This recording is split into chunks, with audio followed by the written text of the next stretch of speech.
Hi listeners எல்லாருக்கும் வணக்கம். இந்த வீடியோனுடைய அவசியம் என்ன அப்படின்னு பார்த்தீங்கன்னா, எல்லா ஸ்டூடெண்ட்ஸும் 11th இங்கிலீஷில் பாஸ் பண்ணணும், நல்ல மார்க்ஸ் வாங்கணும், எந்த பார்ட்டியும் விடாமல் ஆன்சர் பண்ணணும் அப்படின்றது தான் இந்த வீடியோவில் நம்ம பார்க்க போகிறது. 11th English Everest is not only the peak அப்படின்ற போயமில் அப்ரிசியேஷன் கொஷின்ஸ் தான் பார்க்க போகிறோம் புக் பேக்கில். ஸோ இதில் 5 அப்ரிசியேஷன் கொஷின்ஸ் கொடுத்துருக்காங்க. வாங்க ஒன்று ஒன்றா பார்ப்போம். ஃபர்ஸ்ட் ஒன் வந்து பார்த்திங்கன்னா, our nature it is that whatever we try we do with devotion deep and true. இதுதான் அவங்க கொடுத்துருக்குற லைன்ஸு. இதில் 2 சப் கொஷின் கொடுத்துருக்காங்க. Who does we refer to? We என்பது யாரை குறிக்கும்? We refers to people or human beings. இதுதான் answer. Next one பார்த்திங்கன்னா, how should we carry out our duties? நம்மளுடைய டியூட்டிஸை நம்ம எப்படி கேரி அவுட் பண்ணணும் அப்படின்னு கேட்டிருக்காங்க. We should carry out our duties with true devotion. True devotion அப்படின்னா அர்ப்பணிப்பு தனத்தோடு நம்மளுடைய கடமையை செய்யணும் அப்படின்றது தான். செகண்ட் ஒன் பார்த்திங்கன்னா, defeat we repel courage our forte. இதுதான் கொடுத்துருக்குற கொஷின். இதில் 2 சப் கொஷின் கொடுத்துருக்காங்க. How do we react to defeat? ஒரு தோல்வி வந்தால் நம்ம எப்படி அதை எதிர்கொள்வோம் அப்படின்னு கேட்டிருக்காங்க. We must face defeat with courage. அதுதான் அதனுடைய ஆன்சர். நெக்ஸ்ட் ஒன் பார்த்திங்கன்னா, which is considered as a stronghold? எது நம்மளுடைய ஸ்ட்ராங் ஹோல்டா, பிடிப்பா இது வந்து செயல்படுது அப்படின்னு பார்த்திங்கன்னா, courage is our stronghold. நம்மளுடைய தைரியம் தான் எல்லா டிஃபீட்ஸையும் எல்லா தோல்விகளையும் நம்ம ஃபேஸ் பண்ணுறதுக்கு ஒரு உந்து சக்தியாக இருக்குது அப்படின்னு சொல்கிறாங்க. ஸோ யாரும் நம்ம சேனல் சப்ஸ்கிரைப் பண்ணாமல் இருந்தீங்கன்னா சப்ஸ்கிரைப் பண்ணிக்கோங்க. Global learning KSK. Thank you for your support. Third one பார்த்திங்கன்னா, we are proud of the position we hold, humble as we are. So we are proud of the position we hold, humble as we R.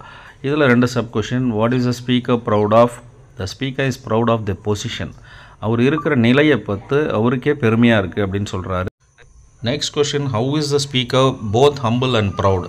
எப்படி பணிவாகவும் அதே சமயம் பெருமையாகவும் இருக்குது அப்படின்னா, the position of the speaker may be humble but still he is proud. அவனுடைய நிலை வேணால் பணிவாக இருக்கலாம், ஆனாலும் பெருமைப்படுறாரு அப்படின்றது answer. Next C, pick out the alliteration in these lines. Alliteration words பார்த்திங்கன்னா proud, position, hold and humble.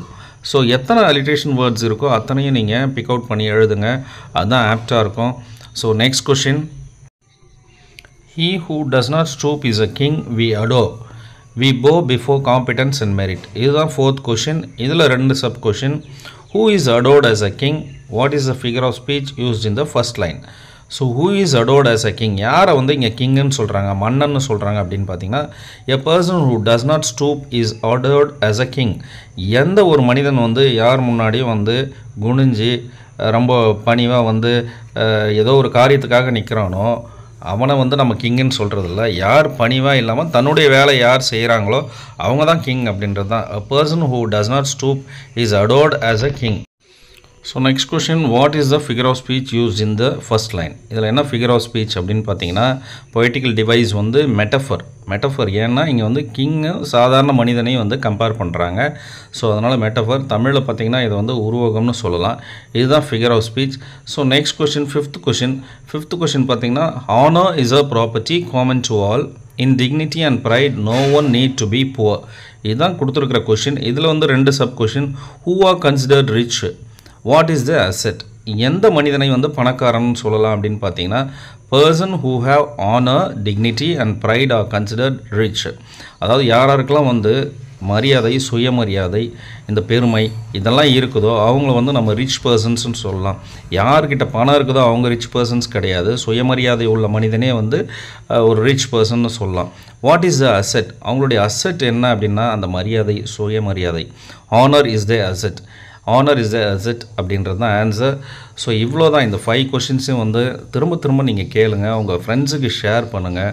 நீங்கள் கண்டிப்பாக இந்த பார்ட்டில் 4 into 2 மார்க்ஸ் மொத்தம் 6 கொஷின்ஸ் கொடுப்பாங்க. இந்த 21 to 26ல் நீங்கள் 4 கொஷின்ஸ் தான் ஆன்சர் பண்ணணும். ஒவ்வொரு யூனிட்லேயும் ஒரு கொஷின் கண்டிப்பாக கொடுப்பாங்க. இந்த 8 மார்க்ஸ் நம்ம ஈஸியாக ஃபெச் பண்ணிடலாம். ஸோ இந்த வீடியோ பிடிச்சிருந்தா லைக் பண்ணுங்கள், ஷேர் பண்ணுங்கள், கமெண்ட் பண்ணுங்கள், அண்ட் ஆல்சோ சப்ஸ்கிரைப் பண்ணுங்கள். யாரும் ஃப்ரெண்ட்ஸ் கேட்டாங்கன்னா கண்டிப்பாக ஃபுல்லாக ஷேர் பண்ணுங்கள். உங்களுக்கு வேறு எதுவும் வேணும் அப்படின்னா 11th இங்கிலீஷில் கண்டிப்பாக நீங்கள் கமெண்ட் பாக்ஸில் கமெண்ட் பண்ணுங்கள்.